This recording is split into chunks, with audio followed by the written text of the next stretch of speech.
அமைச்சர் சேகர் பாபு செய்தியாளர்கள் என்ன சொல்கிறான்னு பார்த்தோன்னாக்கா 12 மணி ராத்திரிக்கு கூட எங்கள் ஆட்சியில் பொண்ணுங்க பொம்பளைங்க எல்லாருமே வந்து பார்த்தீங்கன்னாக்கா நகையெல்லாம் அணிஞ்சிட்டு போகலாம், இரும்பு கரம் கொண்டு நாங்கள் பாதுகாப்பாக கொடுத்துனுக்குறோம், எந்த பொண்ணும் பாதுகாப்பாக வீட்டுக்கு போயிட்டு வரலாம் இரும்பு கரம் கொண்டு. ஏன்டா டேய், இரும்பால் வெட்டப்பட்டு பாலியல் செய்யப்பட்டு கொலை செய்யப்பட்டு தினம் தினம் பெண்கள் சித்திரவதைப்பட்டுருக்கிறாங்க, இவங்க வந்து இரும்பு கரம் கொண்டு பாதுகாப்பு கொடுக்குறாங்களாம்.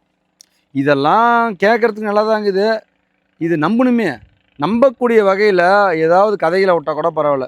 தொடர்ந்து பெண்களுக்கு பாதுகாப்பற்ற தமிழக மாநிலமாக மாறிக்கொண்டிருக்கிறது. இது எல்லா மக்களுக்கும் தெரிஞ்சும் இது இரும்பு கரம் கொண்டு கொடுப்பேன், முட்டு கொடுப்பேன், இதெல்லாம் எப்படி இருக்குது பாருங்கள்.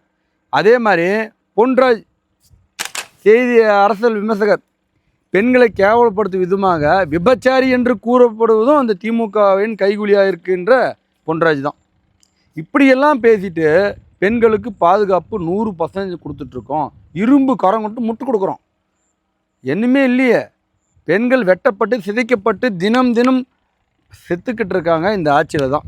வேறு எந்த ஆட்சியில் நடக்காத ஒரு கோர சம்பவம் தமிழ்நாட்டில் நடந்துனுக்குது.